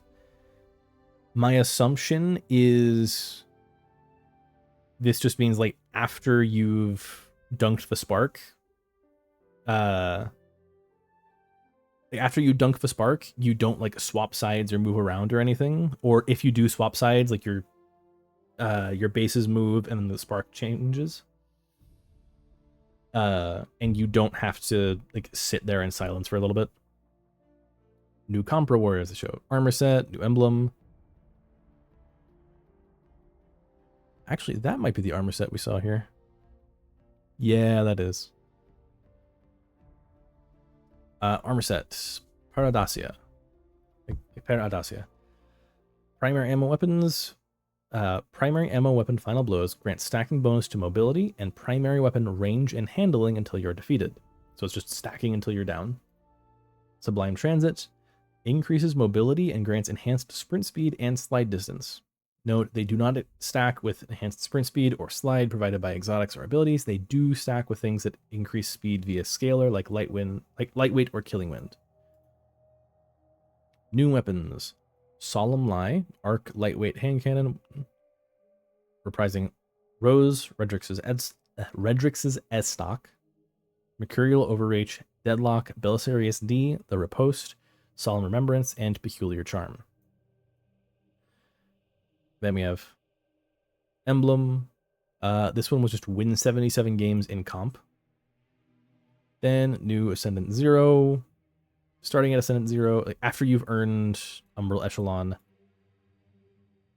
I think it's just you slowly increase number of points determines the drop chance. It is guaranteed once you have 1,000 points, and your next win gets you the emblem. Let's see. Map weighting changes. Certain combinations were bad. Solitude Clash. So on Solitude, Clash going from high to normal. On Dissonance, Clash is going from high to very low. Rusted Lands, Clash, low to normal to low. Widow's Court, Clash, low to very low. Anomaly Collision, low to very low. Multiplex Collision, disabled. Exodus Blue, Crash, disabled. Twilight Gap, Clash, disabled. Vostok for Collision and Clash, disabled. Trials, they're changing how the maps work. Instead of being one map per week, there's gonna be a pool. Now it's a very goofy thing. So it will roll in pool 1, picking one of these at random. So Burnout, Javelin 4, Endless Veil. Pool 2 will roll Burnout, Javelin 4, Endless Veil, Altar of Flame, Pacifica, Sirius Plaza, Eventide Labs, Dead Cliffs, Meltdown, Solitude, Radiant Cliffs, and Wormhaven. Meaning there's a chance that it rolls one of these guys twice. Pool 3 has Pool 1 and Pool 2, meaning there's a chance that it rolls Burnout 3 times, and then that week it is just Burnout. And then same thing with Javelin 4, Endless Veil. It's also possible that you roll Burnout, and then Pool 2 rolls Javelin, and then Pool 3 rolls Endless Veil. But we got new armor sets. Oh, new armor sets and new Ghost Shell. We got little baby Sagira. But then we got the Warlock helmet, which isn't even fully on screen. Why do they do this? Like, we get Cenotaph, we get the Iron Banner helmet with like the donut on your head. We get the Episode Echoes armor set, like the helmet from that, where it's like a taco. So many just goofy ones. But armor set bonus. Cruel Electrum, primary survivor. When an ally is defeated, primary ammo weapons gain increased handling, reload, target acquisition, and reduced flinch. Bonus increases when multiple allies are dead at the same time or when running solo. Primary Phantom, final blows with primary ammo weapons remove you from radar for a short time. Drawing a weapon that does not use primary ammo will immediately end the effect. Willful Hamartia, Arc Adaptive Linear. Has every single one of them been Arc? Solemn Light, Arc Lightweight Hand Cannon. The Helmsman, Arc High Impact Bolt Sniper. Yep. It is always Arc. So reprising the Messenger, the Summoner, the Scholar, Xola's Scar, Aisha's Care, Exalted Truth, Keen Thistle, the Inquisitor, Igneous Hammer, Shayura's Wrath, Eye of Soul, Exile's Curse, Tomorrow's Answer, the Martlet Corundum Hammer, the Immortal Cataphract GL, Astral Horizon Everburning Glitz, Burden of Guilt, Aureus Neutralizer, Auric Disabler, Aisha's Embrace, Unwavering Duty, Forgiveness, Reed's Regret, and Yesterday's Question. A lot. But there's going to be weekly like bonus focus. So remember, it's going to be each month is 1 week that has, so it's 3 weeks of trials, then 1 week of Iron Banner, then 3 weeks of trials. So the week of the update, presumably, and the first week after each Iron Banner gives the Scholar, Exile's Curse, Solas' Scar, Forgiveness, Aisha's Embrace, Corundum Hammer, Astral Horizon. The next week, Aisha's Care, Keen Thistle, Willful Hermetia, the Immortal, Burden of Guilt, Unwavering Duty, Cataphract. Week before Iron Banner, Exalted Truth, Eye of Soul, Tomorrow's Answer, Everburning Glitz, Auric Disabler, Aureus Neutralizer, and the Martlet. And then at the Lighthouse, Aeneas Hammer, the Messenger, Shayura's Wrath, the Summoner, the Inquisitor. Then there's 2 sets of Ship Sparrow Ghost. We've got Pharaoh, Baby Sagira, Minecraft, the Elytra Sprint, Vermilion Crown, more of like Osiris style, Idol of Ancestors, and Featherweight. For Iron Banner, new armor set. It looks like funny here. We got the like pith helmet for the Titans. And then we have just, what was it? Was this the Wall Watcher armor set? Or was it, or I think the Pharaoh Potent? Like it's Warlocks. We've had a helmet that looks just like that recently. It might have been Wall Watcher and Pharaoh Potent. Might have both had that. But once again, primary ammo. Increases handling and reload speed for primary ammo weapons. Primary ammo weapons gain increased damage against non-boss combatants based on your weapon stat. Super cyclical. Final blows while your super is active. Refund super energy when it ends. Which feels insane. Because I think there's going to be some people who take that and then some other, like some exotic, and take that into PvE, and then it's just like, oh, I have super, I have super, I have super. Like, I'm thinking like run Stasis, Mantle of Battle Harmony, and Aeger's Scepter, which will be just wacky. All right. So, reprised, Fellwinter's Lie, Multi-Mock, Lethal Abundance, Forward Path, Point of a Stag, Wisdom Rebuke, Pressurized Precision, Criminal's Dagger, Time-Worn Fire, Roar of the Bear, Ganora's Axe, Occluded Finality, Rekusk's Pride, or Pledge, Finite Impactor, Tusk of the Boar, Frontier's Cry, Archon's Thunder, Reese Walker, Tanasha's Mastery, Peace Bond, Allied Demand, The Hero's Bird, and Claws of the Wolf, Jorum's Claw, Bite of the Fox. A lot of weapons.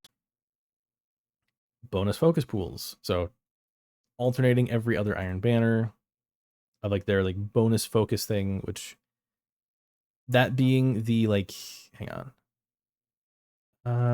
Do we have a picture of? No, it would be in here. The bonus focus like these. So Forward Path, Time-Worn Spire, Wisdom Rebuke, Criminal's Dagger, Ganora's Axe, Fellwinter's Lie, Reghusk's Pledge, Multi-Mock, second Iron Banner, Multi-Mock, Finite Impactor, Occluded Finality, Lethal Abundance, Pressurized Precision, Point of a Stag, Roar of the Bear. Now we finally reach Pantheon.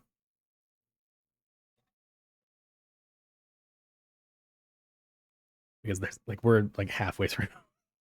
It's a lot. Moments of Triumph, including Pantheon raid activities. At launch, 2 activities will be available, each with a unique lineup of bosses. The first Saturday after launch, a 3rd activity will unlock, which challenges players to take on the full gauntlet of bosses. The following Tuesday at reset, rotators will begin featuring individual bosses. Guardians can earn a new armor set for each class, a suite of weapons reprised from the original activities, with an origin trait and holofoil variants. Each multi-boss activity concludes with a vendor offering purchase of rerolls for acquired items with Spoils of Conquest. Reprise Pantheon encounters have a chance to reward ornaments for their original armor sets. For example, Callus may drop the armor ornaments related to the original base Leviathan raid for guardians who have not unlocked them. Phrasing here gives like a little bit of a hopeful, like Callus may drop armor for the original base Leviathan raid, which, I mean, the phrasing on that is like, yes, these two are both raid layers based on a Leviathan, so they would be dropping the armor set with them. We don't see Spire of Stars here, is the main reason I'm going with this. Is Spire of Stars here? If they're doing 2 activities, I could definitely see, because what was it? They said reprise. Yeah, reprise Pantheon encounters. Does that mean the vaulted ones, or is it saying reprised Pantheon?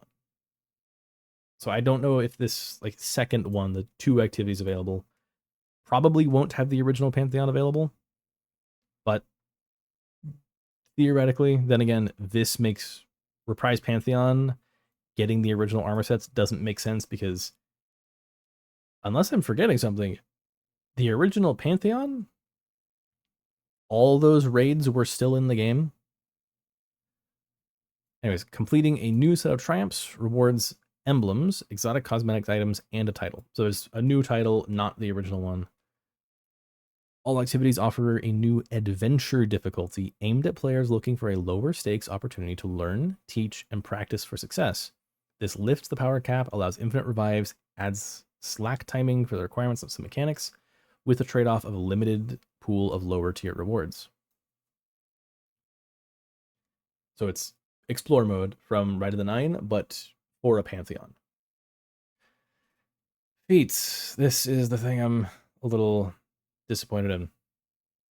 Since their introduction, Edge of Fate, we've been listening to feedback. Oh, this might be on Raid and Dungeon. This might have nothing to do with Pantheon. Since their introduction in Edge of Fate, we've been listening to feedback that in already challenging activities, the feat system made it too difficult to earn the highest quality gear. In Monumental Triumph, these activities have a standard difficulty option without feats that will continue to offer weekly tier 5 drops per encounter.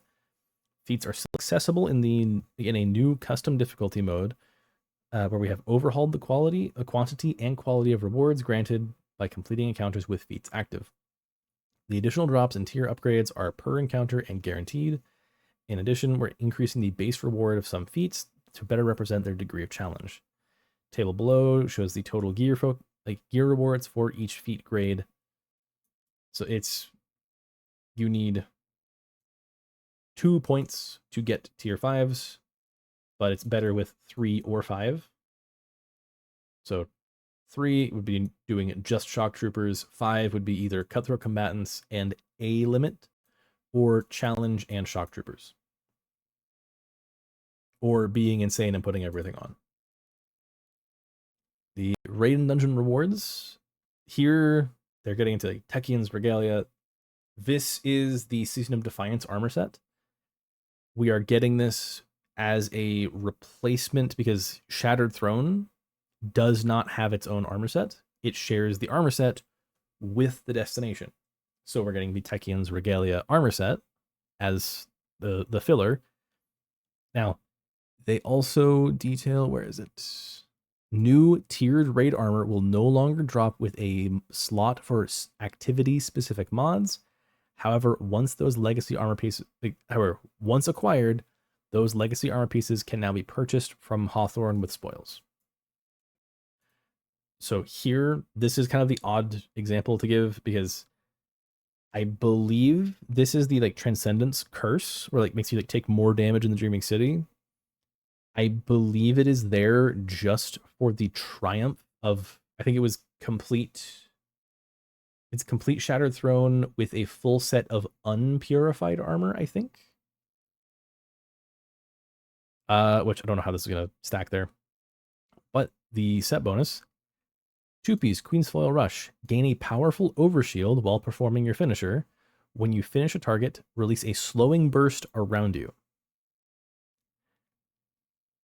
Now, what was it? There's a mod on your class item where you get a overshield while you're doing a finisher. meaning you can, if you use that and you have like 2 pieces of gear that you're like able to swap out, swap over to this, and then you don't need to use that mod anymore, and it also slows, then Truth to Power, gain increasing damage resistance when you deal damage or land final blows. Finishers grant accelerated progress. At max stacks, the recharge rate of your abilities is also increased. I do think this is the first armor set to make me consider swapping off of some Bushido stuff. Rated Dungeon Rotator. We have, so whatever the featured raid is, deep sight weapons or tier 5 armor for encounters, same stand, like doing master, same as standard with adept weapons for challenges. This is the new thing here. So weekly rotators are returning to incorporate tiered rewards. 2 raid and dungeon activities, so 2 raids, 2 dungeons will be promoted each week. Challenge icons will lead you to the featured activities on their original destinations, in addition to being sorted into the top of the new raid and dungeon category in the director. While they previously offered a power upgrade, featured raid and dungeon activities will now reward the highest quality gear as outlined, farmable unless noted as a weekly lockout. I don't know what what director challenge means. Hidden chest, deep sight chest, vendor. I don't know what director challenge means. So hidden chests, like going into Vogue, open the door. Hey, there's one chest right here. The other one where you jump off the cliff and into the hole. Deep sights, like in, goodness, I hate the Crota one. Are there any of those? Are there any deep sight chests that I do like? Hang on. The Vow one isn't. Vow one's not very not very fun. King's Fall. King's Fall isn't bad. Yeah, King's Fall is not too bad, so long as people don't go shooting it. Root of Nightmares. You have to remember to do it. And Crota. Crota's eh. Then the vendor weekly deep sight like purchase master offers adepts for 25. So non-featured raids won't have these. Then again, the hidden chest will likely be the same of like just lockout. It's kind of the same as it has been. The director challenge is just like not mentioned. More vault and loadout slots. As we saw before, we have 20 loadout slots and we're getting 300 more vault slots. We're getting significantly more capacity. But for the big thing, cosmetics. So exotic gear can now have non-exotic ornaments put onto it. What I'm a little hopeful for is getting a piece of legendary gear and putting an exotic onto that. Because for instance, imagine you put on, what was it? What would it be like? Imagine putting on like a bunch of like stuff that makes you look like you're on Void, and then you've actually got some bracers on, but you're like wearing a like ornament for was it Skull of Ahamkara? So you're wearing Skull of Ahamkara ornament, but you're actually using some bracers. So I'm hoping this works both ways of putting legendaries onto exotic, but also putting exotic onto legendaries. We can finally view all ornaments. Now, this is the thing that I mentioned a while ago. For way down here, once we have more news to share, you'll be the first to know. They are adding an announcement page. In the final content update, they are adding an announcement page.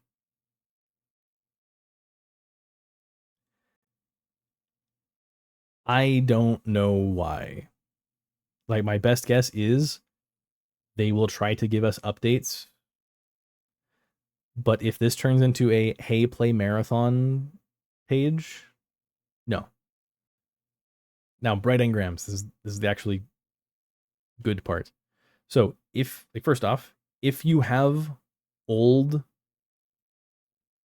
engrams from before season 12, you can convert those into Eververse engrams.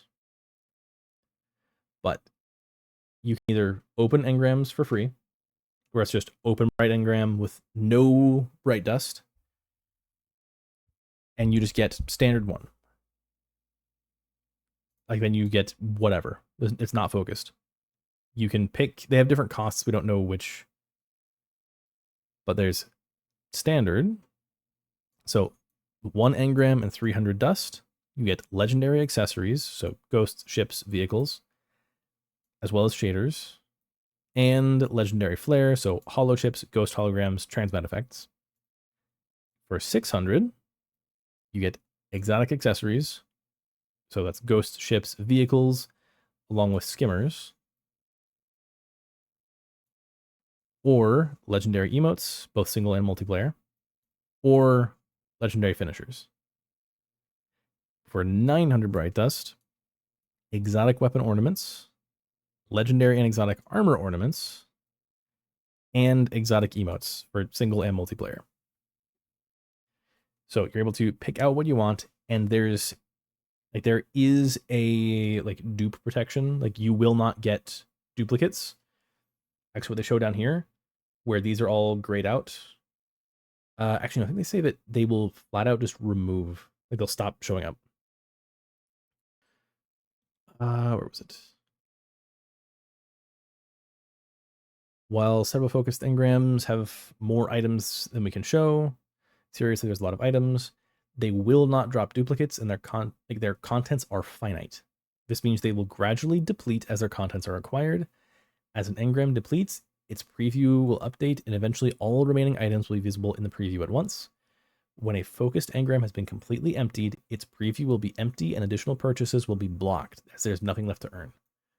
So once you've unlocked all the ornaments, you can't buy the ornament one anymore. Once you got all the ghost shells, you can't get the ghost shells anymore. Once you get all the ships, you can't get all the ship, like, and you can't get this ship one anymore. Now, evergreening, this is their stuff for, like, making sure stuff, like, stays in a decent state. So bright dust and chronologues. Chronologues will now be one of the 4 featured currencies shown across the UI. So in your inventory, hang on. Where was attunement? Was attunement yesterday? No, attunement was today, wasn't it? Yeah, right here. Right here. So there's, oh, dang.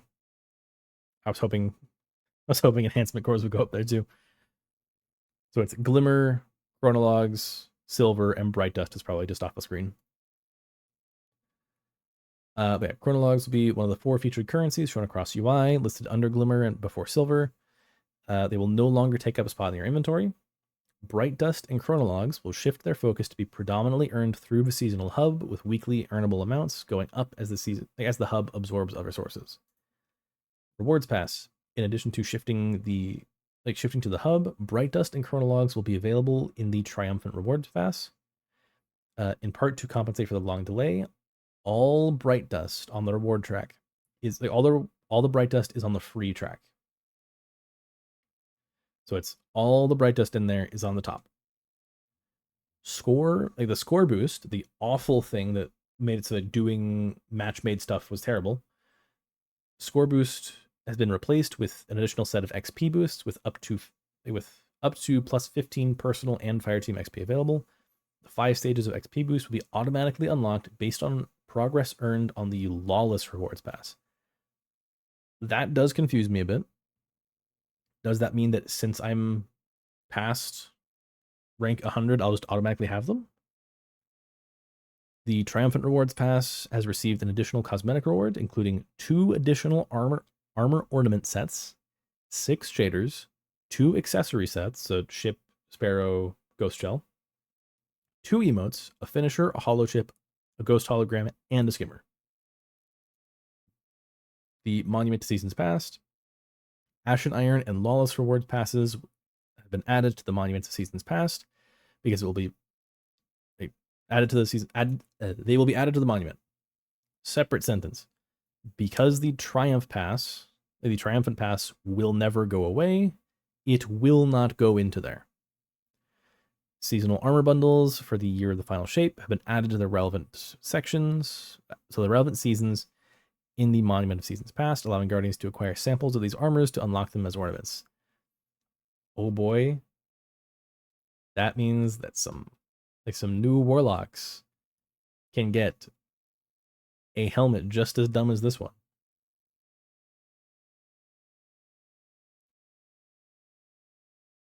And lastly, Eververse will be shifting to a more evergreen state. Some changes will be noticeable immediately, including the daily offers tab, while others will be starting June 23rd. More details will be provided in the patch notes on June 9th. So we'll get more information about what these other changes are on the 23rd. But all in all, this is only half of what we're getting. I think we're getting more stuff. We're getting stuff about like abilities soon.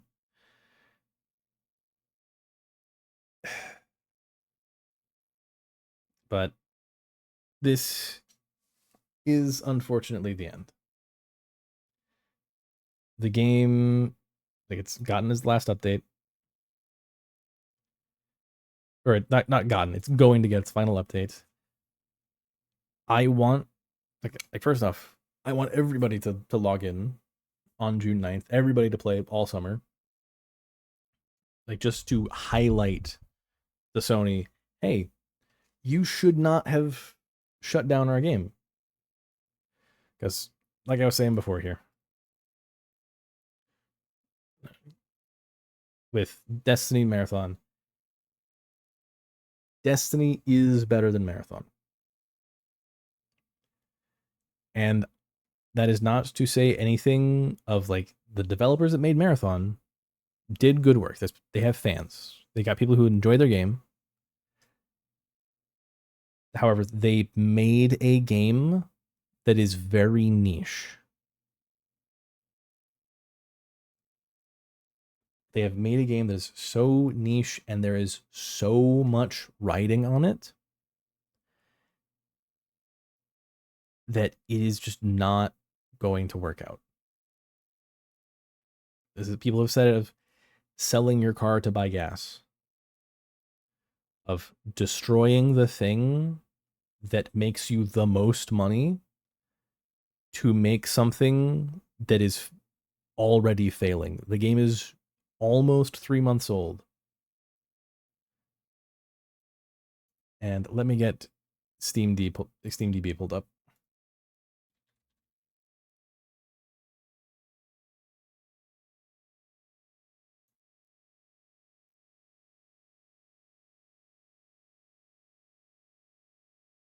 Destiny is at the highest it's been in months.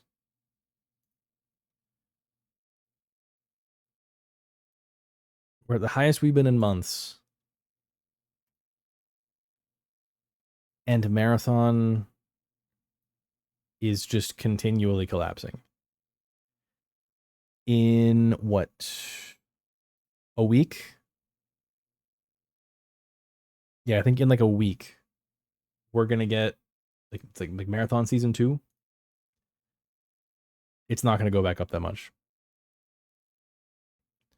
Because a lot of the people that play Marathon are just like the people who showed up here, who played it, who got it to 88,000. Those were Destiny players trying to support Bungie while they waited. And they have waited. And they're going back. This is not a we don't like Marathon, Marathon's a bad game. The people who worked on Marathon, they've made it, they've worked hard. I am sorry that you were set onto a doomed path. I am sorry to the people, to the Marathon team, who many of which were pulled away from Destiny, who were pulled away from such highs.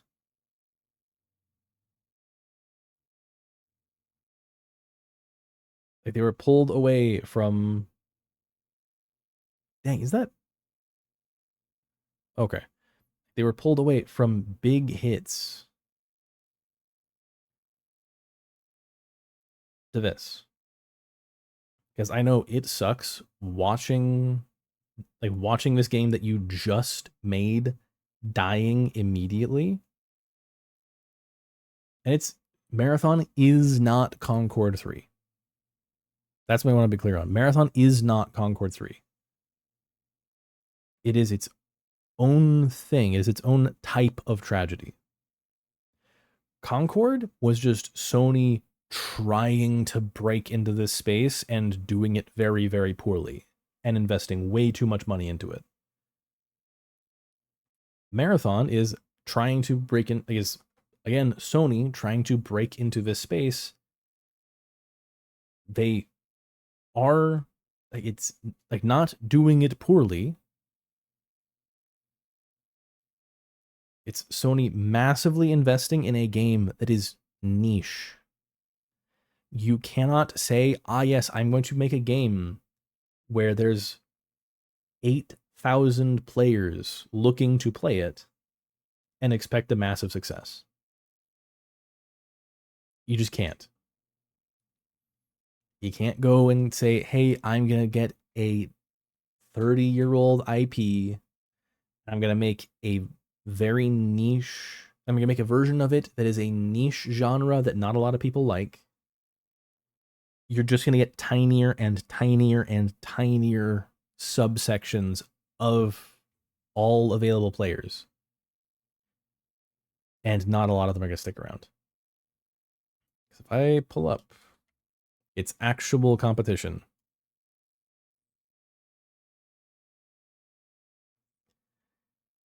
yes, they did get screwed over. They ended up releasing 5 months after an extraction shooter that took over everyone's view. And look at Tarkov.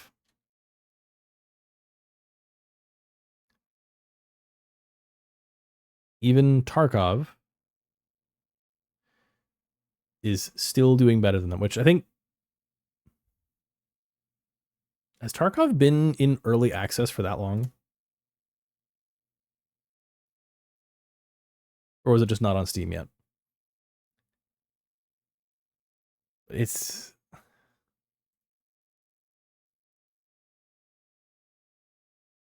I'm sad to see this happening to Bungie.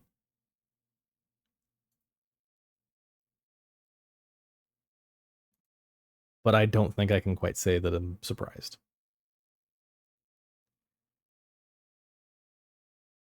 I wish them the best. I hope they're able to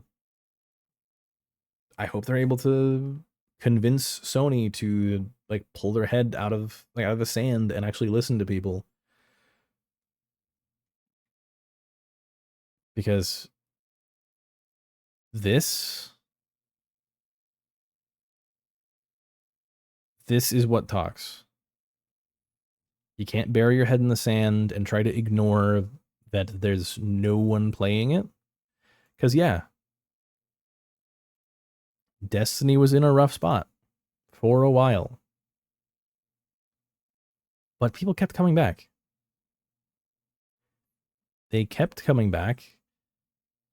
They'd take breaks. They'd keep coming back. That's why we have such huge spikes.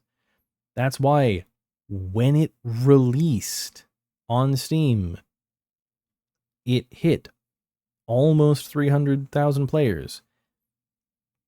Then, yeah, Season of Arrivals, not quite as high. Then same thing Beyond Light. But then Witch Queen, we almost beat it. Lightfall, we do beat it. Nearly beating it again.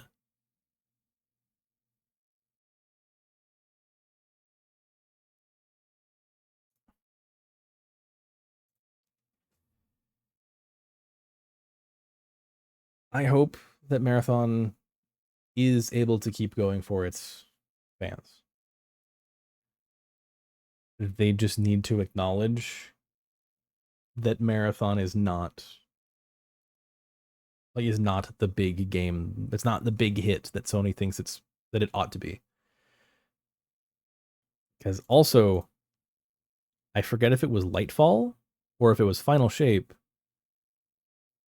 where we were told, I think it was Lightfall, around Season of the Witch, when there was that first round of layoffs. I believe we were told that they did not meet expectations.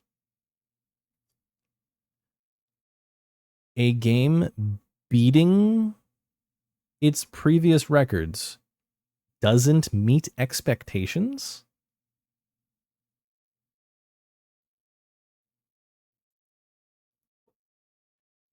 And yet this somehow is?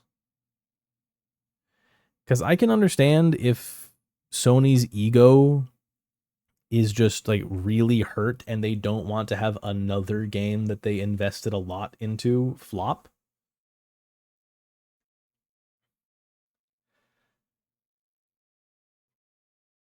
But they need to stop ignoring players.